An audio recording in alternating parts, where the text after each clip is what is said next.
नमस्कार Odia news time को आपन को स्वागत। आज मु नहीं आसी आपण देश विदेशर 10टी मुख्य खबर। आशा करुच्ची आपण मैंने भिडटी को शेष पर्यंत देखिए। नंबर 1 मिलित अधिवेशन को राष्ट्रपति उद्बोधन। संसद भवनर मिलित अधिवेशन को संबोधित करिसेंती राष्ट्रपति द्रौपदी मुर्मू। काली से संसद भवन में पहुँचवा पर उपराष्ट्रपति जगदीश धनखड़ एवं प्रधानमंत्री नरेंद्र मोदी तांको स्वागत करथिले। एहा परे मिलित अधिवेशन को संबोधित करी नवनिर्वाचित सांसद मानक शुभेच्छा जणाइछंती राष्ट्रपति। संबोधन सभारे देशर गरीबीठू नहीं शिक्षा विज्ञान वाणिज्य और भविष्यत योजना उपरे आलोचना करिसेंती राष्ट्रपति। देश में गरीबी दूर होइछि, 25 कोटी भारतीय गरीबों को मुक्त होइछि बोली राष्ट्रपति मुर्मू कहिसेंती। एथिसह देश में बिजुली बिल शून्य हेबाकु सरकार योजना करुथिबा से कहिसेंती। पेपर लीक मामला उपरे निरपेक्ष जांच कराजिबो बोली राष्ट्रपति कहिसेंती। नंबर 2 महानदी प्रसंग में राजस्व मंत्री वक्तव्य दुर्भाग्यजनक और विभ्रांतिकर कहला बीजेडी। पुणी थरे घनेला महानदी जल विवाद। महानदी जल विवाद प्रसंग में राजस्व मंत्री श्री सुरेश पुजारी देइथिबा वक्तव्य को विभ्रांतिकर और दुर्भाग्यजनक बोली कहिसेंती बीजेडीर वरिष्ठ नेता तथा उपसभापति पूर्वतन मंत्री देवी प्रसाद मिश्र। शंख भवन में आयोजित एक सांबादिक सम्मेलन में मिश्र कहिसेंती जे महानदी ओडिशार 16 जिलार लोकों जीवनधारा हेले एहा उपरे छत्तीसगढ़ मनमानी करि आसुछि। हीराकुद उपमुंड छत्तीसगढ़ और तलमुंड ओडिशार केते पानी व्यवहार करिवे एने उल्लेख रहिछि। तथापि छत्तीसगढ़ महानदी उपरे एकचाटिया अधिकार साब्यस्त करी बेआईन भावे कार्य करि चलिछि। नंबर 3 श्रीमंदिर रे दर्शन पाई बदली पारे व्यवस्था। 800 वर्ष तलर श्रीमंदिर दिनकू दिन बढ़ुची भक्तों संख्या। एपरी स्थले श्रीमंदिर को आसुवा भक्तटी केमिति करिबो अनायासरे दर्शन ए संपर्क में ओटीवी को साक्षात्कार दी पुरी गजपति महाराजा दिव्य सिंह देव पूर्वर स्थिरीकृत किछि नुआ प्रस्ताव संपर्क में विस्तृत सूचना देइछंती। गजपति कहिसेंती श्रीमंदिर रे आगकू लागू होई पारे स्लॉट अनुसार दर्शन व्यवस्था। मोबाइल एप्लिकेशन रे भक्त आगुआ स्लॉट बुक करी दर्शन समय धार्य करि परिबे। ठीक समय रे अभ्यर्थना गृह रे हाजर होई पारी श्रीमंदिर को प्रवेश करि परिबे श्रद्धालु। एमिति हेले श्रीमंदिर रे भीड़ और बाहर अनावश्यक भीड़ को नियंत्रण करा जाई परिबो बोली गजपति कहिसेंती। नंबर 4 होई पारे छात्र संसद निर्वाचन। राज्य में होई पारे छात्र संसद निर्वाचन। उच्च शिक्षा मंत्री सूर्यवंशी सूरज काली गणमाध्यम को देइथिबा प्रतिक्रिया यही संकेत देउछि।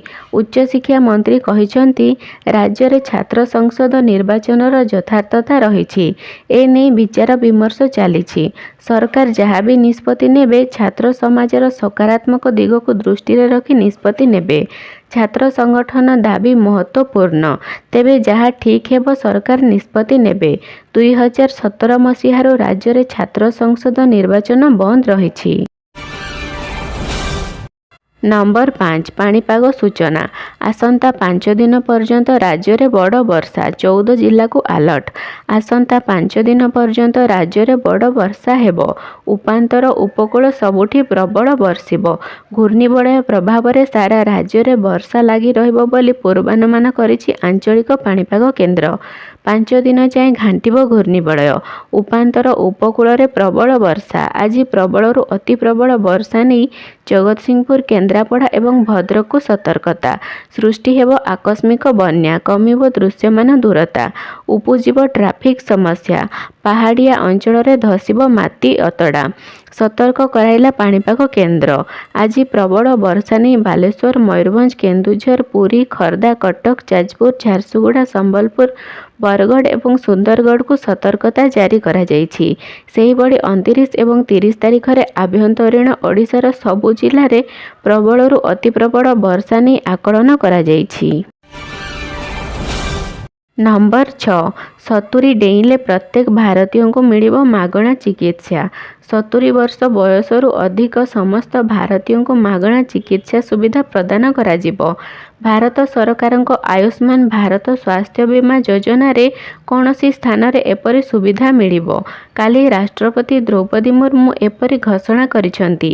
ସେହିପରି ଦେଶରେ 25,000 ଜନ ଔଷଧି କେନ୍ଦ୍ର ଖୋଲିବା କାର୍ଯ୍ୟକ୍ରମ ଦ୍ରୁତ ଗତିରେ ଆଗେଇ ଚାଲିଥିବା ରାଷ୍ଟ୍ରପତି ସଂସଦର ମିଳିତ ଅଧିବେଶନ ସମ୍ବୋଧନ କରିବା ବେଳେ କହିଛନ୍ତି।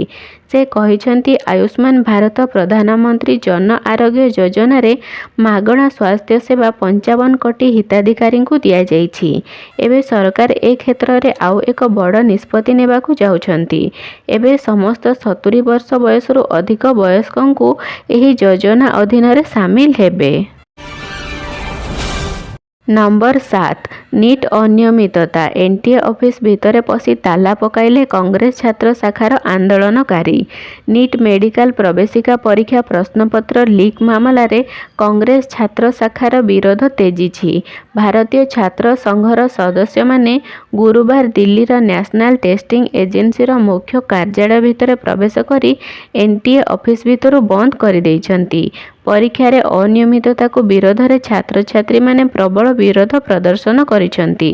ତାଲା ପକାଇ ଦେବା ସହ ଏନ୍ଟିଏ ବନ୍ଦ କର, ଏନ୍ଟିଏ ମୁର୍ଦାବାଦ ନାରା ଲଗାଇଛନ୍ତି। ଖବର ପାଇ ଦିଲ୍ଲୀ ପୁଲିସ ଘଟଣାସ୍ଥଳରେ ପହଞ୍ଚି ଭିଡ଼କୁ ଘଉଡ଼ାଇବାକୁ ଉଦ୍ୟମ ଆରମ୍ଭ କରିଛି। ନମ୍ବର 8 ଟ୍ରାଫିକ୍ ସମସ୍ୟାର ସମାଧାନ ପାଇଁ ନୂଆ ନିୟମ।